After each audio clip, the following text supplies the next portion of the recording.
Sahabat-sahabat terkasih, ada seorang gadis penghafal Al-Quran yang berpuasa dari tanggal 1 hingga 10 Muharram dan rajin sholat tahajud. Tetapi mengapa azab Allah yang pedih menimpanya di bulan Muharram yang mulia? Dan mengapa gadis yang mengadakan niyaz dan fatihah, ritual sedekah salat doa itu, harus menerima azab yang mengerikan segera setelah kematiannya? Sahabat-sahabat, jika Anda juga menghormati bulan Muharram yang mulia, tontonlah video ini sampai akhir. Karena mungkin saja ada anggota keluarga Anda yang melakukan dosa semacam ini, sebab wanita seringkali melakukan kesalahan ini. Jadi, tetaplah bersama kami sampai akhir untuk memahami keseluruhan cerita. Kisah tragis di Nurpur. Di sebuah desa bernama Nurpur, insiden tragis ini terjadi. Bulan Muharram telah tiba. Desa itu ramai dengan kegiatan, dan semua orang mengadakan majelis serta memberikan nazar dan persembahan di bulan suci ini. Anak-anak kecil berdiri di jalan membawa pendingin air untuk menawarkan air kepada para musafir dan mendapatkan pahala. Di desa ini, hiduplah seorang gadis bernama Kausar. Kausar dianggap sebagai salah satu gadis paling salehah di desa. Dia sangat cantik, dan semua orang berkata bahwa cahaya kesalehannya bersinar di wajahnya. Selain pendidikan duniawi, dia juga sangat maju dalam pendidikan agama. Dia telah menyelesaikan kursus alimah, ulama wanita, dan juga seorang hafizah, penghafal Al-Quran. Kausar tidak membiarkan pendidikan dan kemampuannya sia-sia. Dia meminta ayahnya untuk membangunkan sebuah sekolah kecil di dekatnya, agar dia bisa mengajar anak-anak tentang agama dan dunia secara gratis. Pernikahan Kausar telah diikat dengan sepupu ibunya yang tinggal di luar negeri. Dia dijadwalkan kembali setelah 5 tahun, dan sekembalinya, upacara pernikahan besar akan diadakan untuk Kausar dan Salim. Salim sangat senang bahwa Allah telah menjodohkannya dengan gadis yang begitu salehah dan cantik. Kausar tidak pernah menghubungi Salim melalui telepon. Ketika Salim mencoba berbicara dengannya, dia selalu menolak, mengatakan, "Kita baru saja diikat secara kontrak, akad nikah, dan pernikahan belum terjadi. Aku tidak ingin melakukan apapun tanpa izin walid, ayah, dan walidah, ibu. Jika mereka tahu aku berkomunikasi denganmu, mereka tidak akan menyukainya." Kata-kata Kausar semakin meningkatkan penghargaan Salim terhadapnya, dan dia tidak berhenti membanggakan nasib baiknya. Kausar sangat-sangat tertutup. Dia menutupi dirinya dengan baik sebelum keluar rumah, agar tidak ada yang melihatnya. Di bulan Muharram, ibadah Kausar meningkat. Dia mengadakan majelis di sekolah dan juga di rumahnya. Dia juga mempersiapkan diri dengan baik untuk menghadiri Syam Gariban, malam orang asing, yaitu malam ke-10 Muharram bagi Syiah. Dia menjahit burka baru dan beribadah kepada Allah dengan penuh semangat dan energi. Persahabatan mencurigakan. Pembantu pribadi Kausar, Syabo, juga adalah temannya. Syabo adalah rekan dalam semua rahasianya, dan ada persahabatan dan cinta yang besar di antara mereka. Kausar selalu menjaga Syabo di sisinya dan mempercayakan semua kebutuhannya kepadanya. Keluarga, kerabat, dan tetangga Kausar semua berkata, "Semoga Allah memberkati setiap orang dengan putri yang salehah dan istri yang salehah, yang mengangkat kepala semua orang di rumah manapun dia melangkah." Dengan dimulainya bulan Muharram tahun ini, Kausar memulai puasanya seperti biasa. Dia bangun saat sahur sepanjang Muharram, berpuasa setiap hari, dan rajin sholat tahajud. Dia juga membangunkan orang tuanya dan berkata, "Waktu ini tidak akan terulang. Jangan biarkan waktu yang berharga ini hilang dari tangan Anda, agar Anda tidak menyesal nanti ketika Allah bertanya kepada kita, 'Apa yang telah kalian lakukan demi cucu Nabi?'" Orang tua Kausar tersenyum, dan mata mereka berkaca-kaca mendengar perkataannya. Malam ke-9 Muharram dan rahasia tersembunyi. Sekarang hari ke-9 Muharram telah tiba. Pada saat itu, Kausar sedang mempersiapkan diri secara khusus di kamarnya, dan dia telah mengunci pintu dari dalam. Pada hari ke-9 Muharram, pintu kamar Kausar tetap tertutup. Tidak ada yang pernah mencoba mengganggunya atau mengintip ke kamarnya untuk melihat apa yang dia lakukan, karena semua orang tahu dia adalah gadis yang salehah, dan dia pasti menghabiskan harinya dalam ibadah. Tetapi Syabo tahu apa yang dilakukan Kausar di kamarnya. Syabo mengetuk pintu dengan cara khusus mereka, dan setelah beberapa saat, pintu dibuka, lalu ditutup lagi. Syabo berkata, "Nyonya, apa niatmu untuk besok? Sudahkah kamu bersiap untuk besok?" Kausar menjawab, Ya, aku sedang sibuk dengan persiapan ini sekarang. Pergilah dan bersiaplah juga, dan pastikan tidak ada yang curiga. Shabo berkata, Nyonya, kita telah melakukan pekerjaan ini selama 5 tahun, dan tidak ada yang pernah curiga sampai hari ini, dan tidak ada yang akan curiga besok juga. Tenang dan damai sepenuhnya dalam persiapanmu. Besok akan menjadi hari yang tak terlupakan dan sangat menyenangkan bagi kita. Shabo tersenyum dan keluar dari kamar. Kausar juga tersenyum dan kembali ke persiapannya. Di malam hari, ketika semua orang tidur di kamar mereka, tidak ada yang tahu hari apa yang akan ditunjukkan matahari besok kepada mereka. Ketika tiba waktu sahur, Ibu Kausar berkata, "Sudah lama dan Kausar belum bangun. Ini tidak pernah terjadi sebelumnya, bahwa dia tidak membuka matanya saat sahur." Ketika dia pergi ke kamar Kausar, pintu terkunci dari dalam. Ibunya mengetuk pintu berulang kali dan mulai memanggil dengan suara keras. "Putriku, buka pintunya. Waktu sahur berlalu, kamu berpuasa." Tetapi ketika Kausar tidak membuka pintu setelah lama mengetuk, ibunya mulai khawatir. Dia meminta suaminya untuk mendobrak pintu kamar Kausar dengan bantuan para pelayan. Dan ketika mereka memasuki kamar Kausar, mereka terkejut dengan pemandangan yang mereka lihat. Kematian Kausar dan misteri Kausar telah meninggal di kamarnya, dan seekor ular besar keluar dari antara kakinya dan menghilang tanpa ada yang melihat kemana. Ibunya mengira itu hanya ilusi dan mulai memukuli dadanya karena kesedihan atas kematian putrinya. "Apa yang terjadi pada putriku?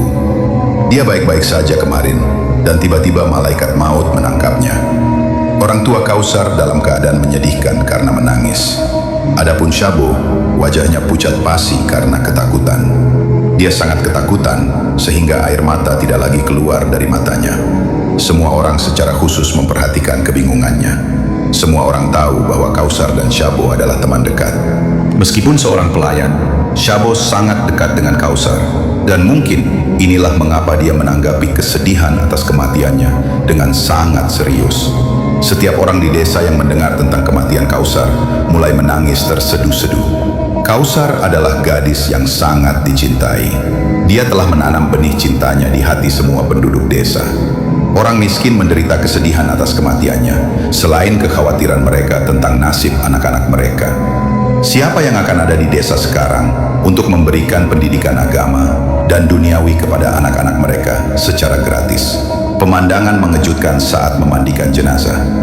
Sholat jenazah untuk Kausar diumumkan, dan ketika dia dibawa ke kamar untuk dimandikan, para wanita yang memandikannya keluar berteriak. Setelah beberapa saat, pemandangan di dalam begitu menakutkan dan mengerikan, sehingga hati kami hancur melihatnya. Para wanita berkata, "Jangan ada yang masuk ke kamar." Para wanita yang keluar sangat ketakutan. Beberapa dari mereka pingsan di tanah. Yang lain bingung. Apa yang terjadi? Apa yang kalian lihat sehingga kalian bertingkah aneh seperti ini? Apakah kalian belum pernah memandikan orang lain sebelumnya? Para wanita berkata, "Kami belum pernah melihat pemandangan seperti ini sebelumnya. Kami telah memandikan banyak wanita, tetapi hal seperti ini belum pernah terjadi pada siapapun sebelumnya." Orang-orang yang mendengar kata-kata para wanita ini bingung tentang arti kata-kata mereka. Ketika beberapa pria memasuki kamar dan melihat jenazah, teriakan mengerikan juga keluar dari mulut mereka. Suara jeritan wanita juga mencapai telinga para pria, dan mereka semua terkejut dengan suara teriakan dan berlari tergesa-gesa ke dalam rumah. Semua orang berkata, "Apa yang terjadi pada kalian? Memang benar kesedihan atas kematian anak ini besar bagi kalian. Tetapi apa ini yang membuat kalian kehilangan akal?" Para wanita berkata, "Jika kalian melihat pemandangan yang kami lihat, keadaan kalian akan sama seperti kami." Ayah Kausar dan pria-pria dekat dengan keluarganya melihat tubuh Kausar dan tetap terkejut. Semua orang duduk dengan kepala di tangan mereka. Penduduk desa mulai berbicara dan bertanya-tanya. Ini adalah gadis yang sangat salehah. Tidak ada yang pernah melihat wajahnya sampai hari ini. Dan tidak ada yang pernah mendengar kata buruk dari mulutnya sampai hari ini.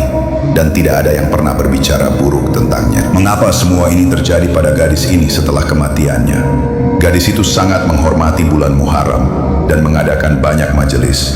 Dan dia juga meninggal di bulan ini, tetapi dengan cara seperti ini, sehingga melihat wajahnya menimbulkan ketakutan di seluruh keberadaan manusia. Dan ular ini tidak pergi dan duduk di antara kakinya. Ya Tuhan, apa ini? Kebingungan orang tua dan saling menyalahkan. Ayah Kausar mulai memukuli kepalanya, berkata, "Aku tidak pernah membayangkan ini akan terjadi pada putriku yang menjaga kehormatanku sepanjang hidupnya dan tidak pernah mempermalukanku di depan siapapun. Sekarang putri yang sama ini telah menghinaku setelah kematiannya, menjadi bahan tertawaan di depan semua orang, dan membuatku dicurigai di mata semua orang. Penduduk desa berkata bahwa aku pasti telah melakukan dosa, dan inilah yang ditampakkan kepada putriku. Ya Allah, Engkau tahu bahwa aku tidak pernah melakukan dosa. Aku selalu menghormati orang lain dan tidak pernah melakukan kesalahan kepada siapapun. Mengapa ini terjadi pada putriku? Apa alasannya?" Salim juga diberitahu tentang kematian Kausar. Dia sangat sedih. Dia tiba di rumah dan berkata, "Kausar menikah denganku.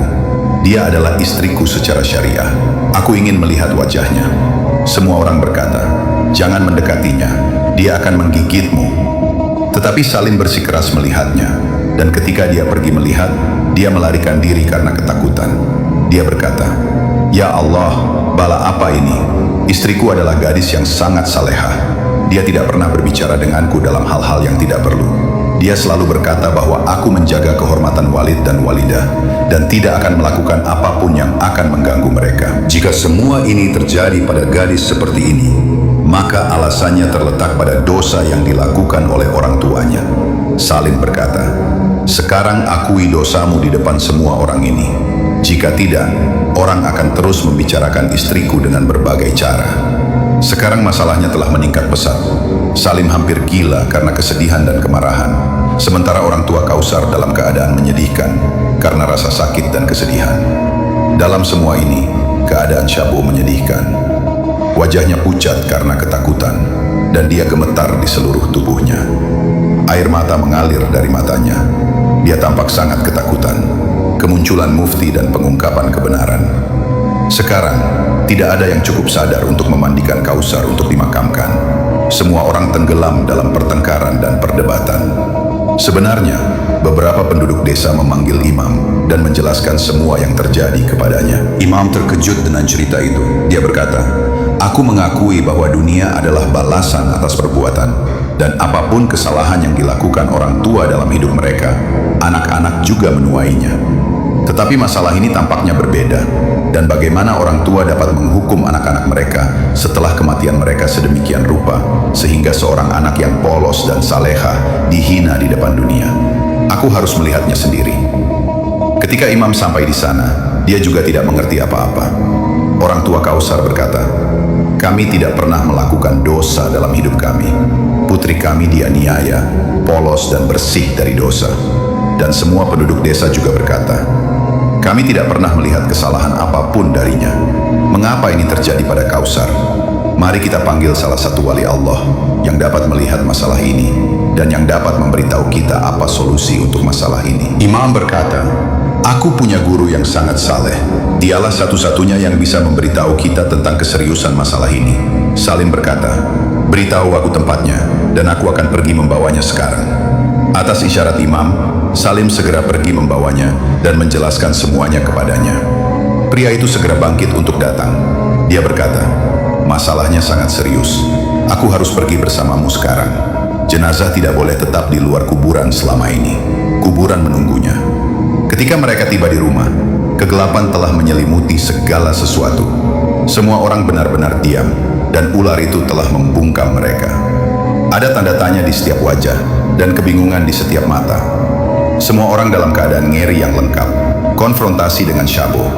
Ketika guru imam memasuki rumah, dia melirik sekilas ke semua yang hadir. Tatapannya berhenti pada Syahbo. Ekspresi gadis ini berbeda dari ekspresi wajah semua yang hadir. Ada ketakutan di wajah semua orang, tetapi ketakutan yang muncul di mata gadis ini dan kepucatan wajahnya membuat mufti berpikir. Dia berkata, "Bawa aku ke kamar tempat jenazah berada." Ibu Kausar membawanya ke sana. Ketika dia melihat jenazah, ada ular yang menakutkan dan beberapa kalajengking di atasnya. Air mata mengalir dari matanya. Dia berkata, "Anak ini telah menghancurkan akhiratnya dengan kesalahannya dan meninggalkan orang tuanya kesedihan dan azab yang memalukan selamanya. Sedemikian rupa sehingga mereka tidak akan bisa mengangkat kepala mereka di depan siapapun selama mereka masih hidup." Ibu Kausar memandang mufti dengan heran ketika dia mendengar kata-katanya. Dia berkata, "Mufti yang terhormat, Kata-kata macam apa yang kamu ucapkan tentang putriku? Putriku sangat salehah dan rajin tahajud, serta melakukan ibadah sunnah. Dia tidak pernah menunjukkan wajahnya kepada laki-laki yang bukan mahram sampai hari ini.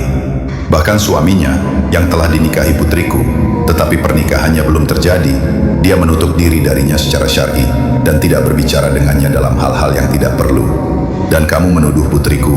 Mufti berkata, aku tidak menuduh putrimu. Dan nauzubillah, kami berlindung kepada Allah. Niatku menghina kamu atau putrimu setelah kematiannya. Aku hanya memberitahumu bahwa putrimu melakukan beberapa kesalahan yang tidak kalian ketahui. Kalian tidak tahu bahwa karena kesalahan ini, kehinaan ini menimpanya. Mufti keluar dari kamar. Sekarang dia mulai melihat Syabo lagi dengan seksama. Ibu Kausar memberitahu semua orang apa yang dikatakan Mufti tentang Kausar. Semua orang mulai berbicara dengan suara keras. Mufti yang terhormat, tidak. Anak itu sangat salehah. Gadis yang sangat baik. Penduduk desa belum pernah melihat gadis seperti ini sebelumnya. Orang tua gadis itu yang melakukan dosa, dan itulah mengapa hukuman ini menimpanya. Mufti berkata, manusia dihukum karena kesalahannya. Aku mengakui bahwa apa yang dilakukan orang tua muncul pada anak-anak mereka. Tetapi apa yang terjadi pada anak ini bukan karena perbuatan orang tuanya, melainkan akibat dari perbuatan anak ini sendiri. Dan inilah yang muncul di hadapannya sekarang. Pengakuan penuh air mata Syabo. Sekarang, desas-desus menyebar di mana-mana. Semua orang mulai berbicara berbisik. Ini berarti gadis itu pasti melakukan dosa tersembunyi. Dan mungkin orang tuanya terlibat dan tahu apa yang dilakukan putri mereka. Mufti berkata, tenanglah semua. Berhentilah menebak-nebak. Sekarang apa yang akan dikatakan akan berada di depan semua orang. Tujuanku bukan untuk menghina gadis ini, dan aku tidak ingin menyakiti orang tuanya.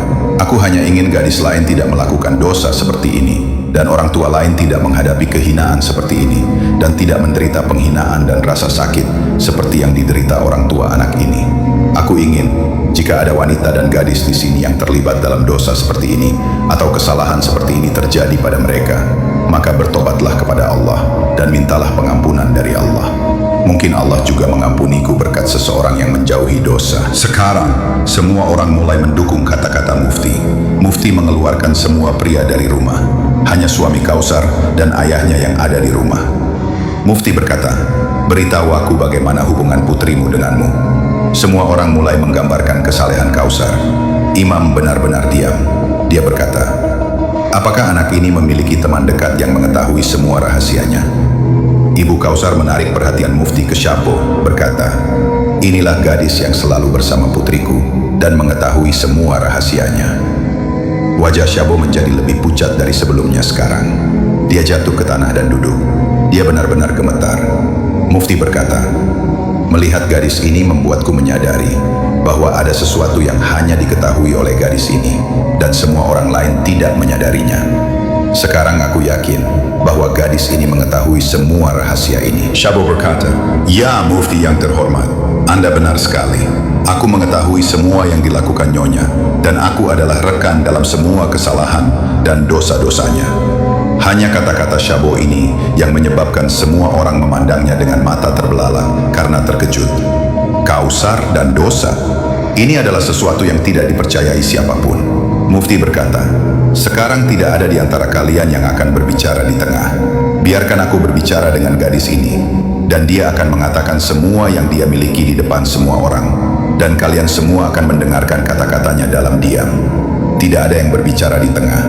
Mufti berkata, beritahu aku tanpa ragu dan tanpa rasa takut bagaimana rutinitas anak ini. Syabo mulai menangis lagi. Dia berkata, Mufti yang terhormat, melihat keadaan Nyonya sangat menakutkan bagiku. Aku merasa takut kepada Allah. Apa yang terjadi pada Nyonya hari ini, semoga tidak terjadi padaku besok setelah kematianku. Mufti berkata, jika kamu menjauhi kesalahan dan dosa-dosa ini dan meminta pengampunan dari Allah, maka Allah Maha Pengampun lagi Maha Penyayang. Dia mengampuni dosa terbesar manusia. Aku yakin Allah juga akan mengampunimu. Jangan putus asa dari rahmat dan kasih sayang Allah. Sekarang beritahu aku apa masalahnya. Rahasia kelam terungkap. Syabo berkata, Nyonya Kausar sangat baik dan sangat saleha, tetapi dia memiliki beberapa hal yang sangat salah. Awalnya, aku menganggapnya benar dalam semua hal ini. Aku adalah rekan dalam semua hal ini sampai kemarin.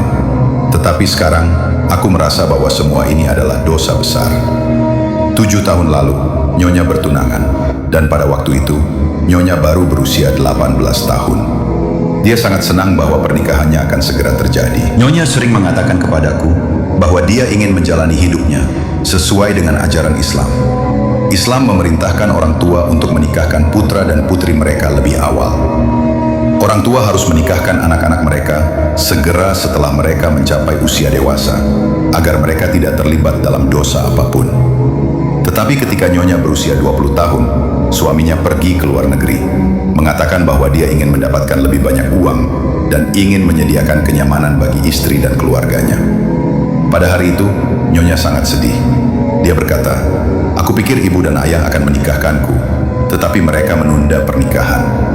Aku tidak tahan melihat kesedihan Nyonya. Nyonya sendiri merasa malu dengan orang tuanya, jadi dia tidak bisa memberitahu mereka apapun di hatinya. Dia menceritakan segalanya kepadaku. Itu adalah bulan Muharram, dan semua orang sibuk dengan ibadah. Aku juga berada di garis depan orang-orang yang mengadakan majelis bersama Nyonya. Ini adalah cerita pada hari ke-10 Muharram. Ketika itu adalah Syam'e Gariban. Pada hari itu, Nyonya dan aku keluar dari rumah di malam hari. Semua orang telah tiba di majelis Syam'e Gariban. Sahabat-sahabat, izinkan aku memberitahu Anda bahwa Syam'e Gariban dirayakan oleh Syiah pada hari ke-10 Muharram. Hanya Nyonya dan aku yang tersisa. Nyonya juga sangat sedih hari ini. Begitu kami sampai di jarak pendek, aku melihat beberapa anak laki-laki yang bukan dari desa ini. Aku hendak membawa Nyonya ke gedung itu di mana Syam'e Gariban diadakan. Tetapi Nyonya mendorong tanganku dan berkata, "Aku ingin berbicara dengan anak laki-laki itu. Ikutlah denganku, dan jangan ada yang tahu kemana kita pergi." Nyonya pergi dengan salah satu anak laki-laki itu ke rumah yang terkunci. Aku terkejut bahwa Nyonya menutup diri dari orang, dan pekerjaan apa yang dia miliki dengan anak laki-laki itu. Setelah lama, Nyonya kembali, dan dia sangat senang. Dia berkata, "Sangat sulit bagiku untuk mengendalikan perasaanku, dan sekarang aku akan memuaskan hasratku dengan cara ini, dan tidak ada yang akan tahu." Pada waktu itu, aku merasa sangat takut dengan kata-kata Nyonya. Tetapi setelah itu, ini menjadi hal biasa bagi kami.